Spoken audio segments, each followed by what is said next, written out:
Kemampuan argumentasi ini penting supaya orang itu berlogika secara sehat. Saya beri contoh pikiran kenabian yang pasti menurut sampean nggak lazim, tapi ini benar ada di hadis, ada fil kutubis sittah dalam kitab. Nah, ini terakhir contoh saya tentang riwayat, tentang kecerdasan nubuah. Orang Ansor kita tahu kan jasanya pada Nabi kan banyak sekali, sampai disebut Ansor, penolong Nabi.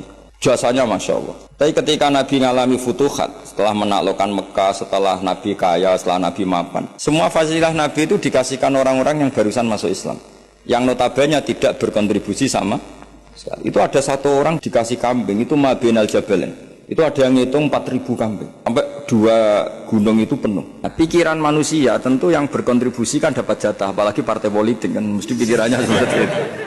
Tapi Nabi unik, malah enggak sama sekali. Terus orang-orang, wah ini gimana Nabi yang berkontribusi gak dikasih, kok yang baru masuk Islam dikasih banyak. Nabi dengar itu, akhirnya mereka dikumpulkan, orang-orang Ansor dikumpulkan, ya Masyarul Ansor, bikin satu kubah yang hanya orang Ansor boleh masuk.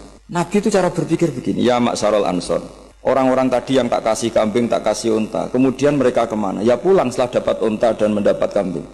Atardona ayarji'anna sufisyati wal ba'ir watarji'una antum bi Rasulillah. Kamu dapat saya, nanti saya pulang kamu bawa ke Medina.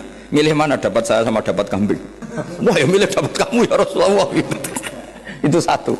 Terus Nabi mengingatkan mereka, Anda disetatuskan Allah sebagai pemberi agamanya Allah dan Rasul, penyumbang. Terus mereka mendapat. Kamu senang mana, gelar pemberi sama mendapat? Wah milih pemberi ya Rasulullah kan keren. Nah, iya makanya kamu tidak usah tak kembalikan. Biar mental kamu, status kamu indah Allah tetap pemberi, penolong. Sementara mereka diberi, ditolong. Terus Nabi ngendikan al-yadul ulya khairum minal yadis sufla. Kayak apa Rasulullah bina sahabat? Semenjak itu orang Ansor meskipun Islam sudah menang, tetap mentalnya memberi.